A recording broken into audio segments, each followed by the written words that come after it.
एक डीलर एक वस्तु को उसके अंकित मूल्य पर 18% की छूट देकर 123 रुपए में बेचता है। यदि वह इसे अंकित मूल्य पर बेचता तो उसे 25% का लाभ होता। वस्तु का क्रय मूल्य ज्ञात कीजिए। हेलो डियर, डिस्कस कर रहे हैं एप्टीट्यूड। टॉपिक है प्रॉफिट एंड लॉस, लाभ और हानि।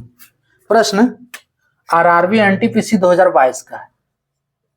आरआरबी एनटीपीसी 2022 से क्या दिया है? एक डीलर जो है एक वस्तु को अंकित मूल्य पर 18% का छूट दे रहा है और जब ये छूट देता है तो 123 रुपया में बेच रहा है। पूछ रहा है यदि वह इसे अंकित मूल्य पर बेचता तो उसे 25% का लाभ होता। तो वस्तु का क्रय मूल्य निकालना है, यानी कि वस्तु खरीदा कितना में था।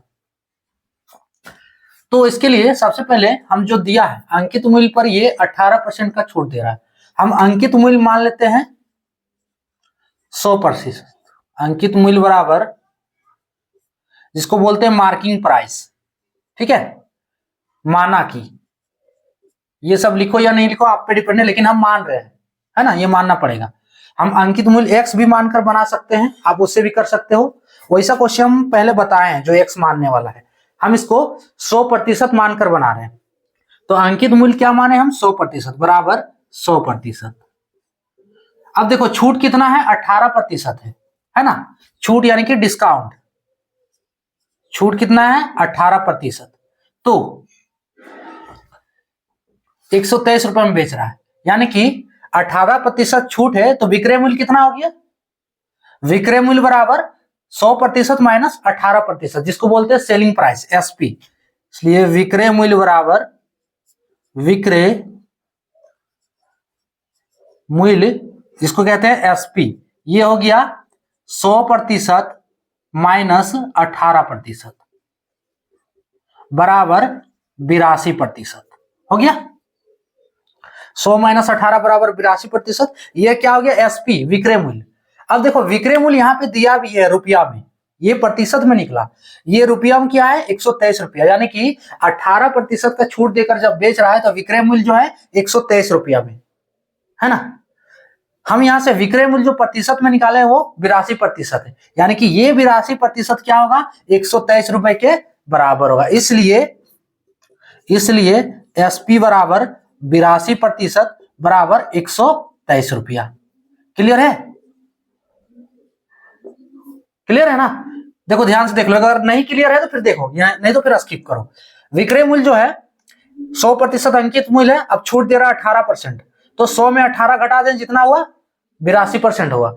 अब 82% में ये बेच रहा है और ये 82% बराबर हो गया 123 रुपया। कैसे हुआ? 18% का जब छूट दे रहा है तो 123 रुपया में ये बेचता है, यानी कि 18% का छूट दिए तो 82% हो रहा है, यानी 82% बराबर 123 रुपया।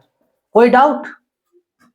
क्लियर? अब देखो 82% बराबर 123 रुपया है, हम 1% निकालें, इसलिए 1% बराबर कितना हो जाएगा? 123 बटे 82 रुपया, है ना। अब हम क्या करते हैं? 100% बराबर निकाल लें, इसलिए 100% बराबर 123 बटे 82 गुने 100। क्लियर? इतना रुपया। अब 100% क्या है? ये क्या है? अंकित मूल्य माने। 100% क्या माने? अंकित मूल्य, मार्किंग प्राइस। सो मार्किंग प्राइस जो हमारा होगा अंकित मूल्य, मार्किंग प्राइस बराबर, इसको सॉल्व कर दो तो ये देखो कटेगा, 82 दूनी 123 हो रहा, दूनी नहीं, 82 दूनी नहीं हो रहा, तिया 3 बार में 8 तिया 24 नहीं हो रहा है। अच्छा देखो इधर पहले इससे काट लेता, किससे जाएगा अभी? 50, ये 50 होगा ना। ये सब आप कैलकुलेशन आप लोग भी कर सकते हो। और ये देखो कितना हो रहा है? 41, है ना। 41 दूनी 82। अब 41 तिया हो सकता है, मे भी, शायद।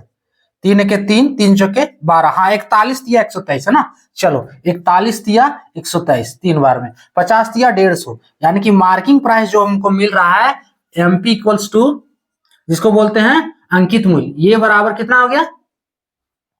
अरे मार्किंग प्राइस 100% माने थे ना, अरे इतना नहीं समझोगे तो क्या समझोगे। अंकित मूल्य बराबर 100%, ये माने थे देखो 100% का ही वैल्यू आ रहा है।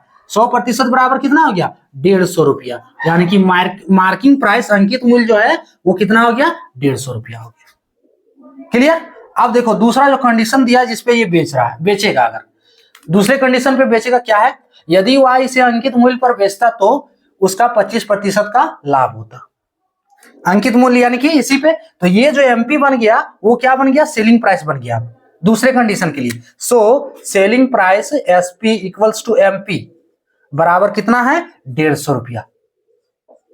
क्लियर। अब देखो इसको लाभ कितना हो रहा है 25%, यानी कि लाभ प्रतिशत बराबर 25, लाभ प्रतिशत बराबर 25। क्लियर। हमको क्या चाहिए क्रय मूल्य चाहिए, क्रय मूल्य निकालना है। अब एक फॉर्मूला है, लाभ प्रतिशत बराबर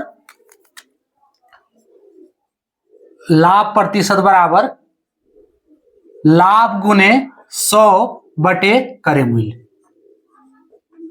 क्लियर। लाभ गुने 100 बटे क्रय मूल्य,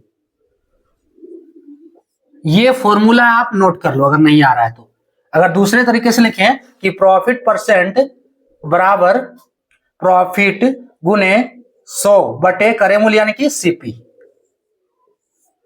सो लाभ प्रतिशत कितना है 25 दिया है, तो 25 बराबर लाभ कितना है, लाभ नहीं दिया। अब देखो लाभ नहीं दिया तो यहां पे फिर एक फॉर्मूला लगेगा। अब लाभ कब होता है, लाभ कब होता है ये खुद भी सोच सकते हो कि लाभ कब होगा, जब कम में खरीदेंगे और ज्यादा में बेचेंगे। यानी कि विक्रय मूल्य ज्यादा है एसपी ज्यादा है, क्रय मूल्य कम है सीपी कम है, यानी कि लाभ बराबर विक्रय मूल्य माइनस क्रय मूल्य। लाभ बराबर विक्रय मूल्य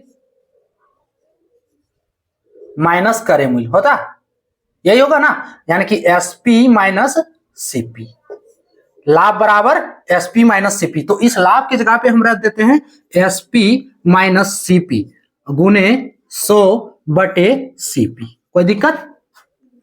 और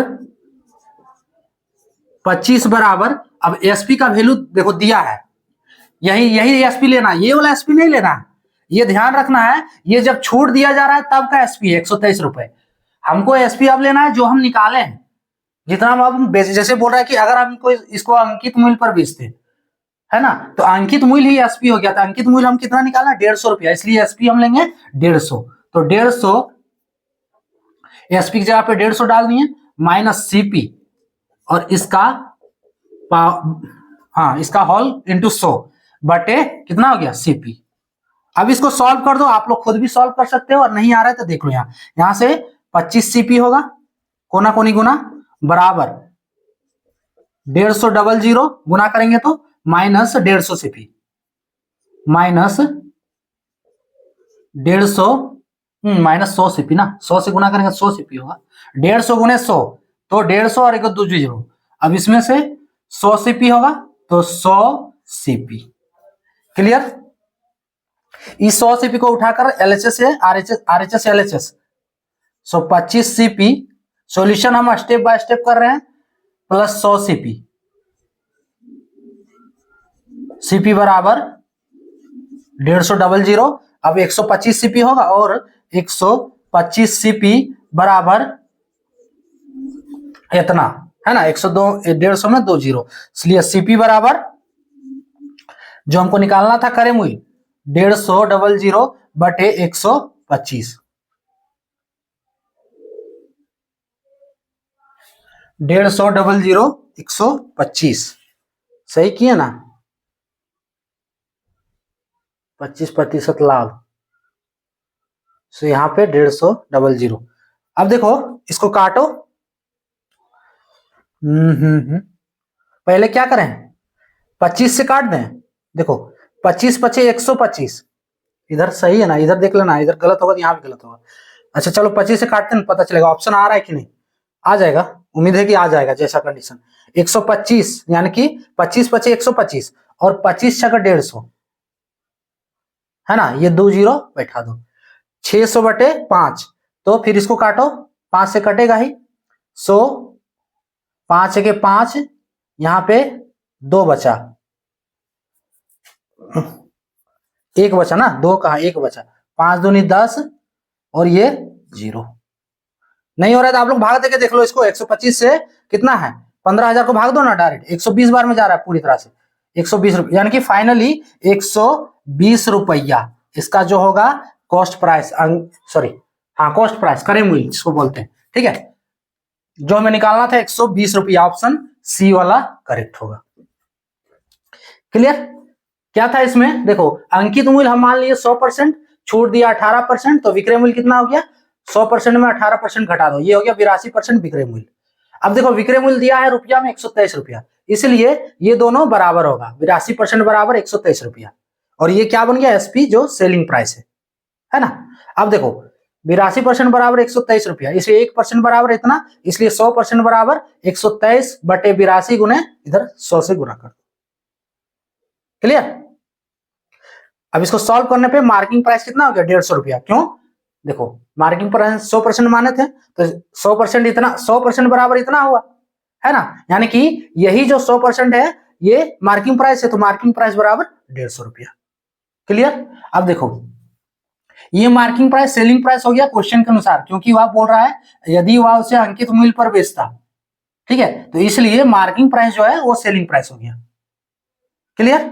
लाभ प्रतिशत दिया है 25, ये फॉर्मूला लगाना है। अब यहाँ लाभ नहीं दिया है तो लाभ बराबर विक्रय मूल्य माइनस क्रय मूल्य, एसपी माइनस सीपी लगा देना है। एसपी का वैल्यू हमें मिला हुआ है 150, वैल्यू पुट करोगे, जब इससे सॉल्व करोगे इसको कैलकुलेशन करने के बाद फाइनली इसका जो कॉस्ट प्राइस निकलेगा 120 रुपया, ऑप्शन सी वाला करेक्ट होगा। क्लियर? तो ये था टॉपिक। जय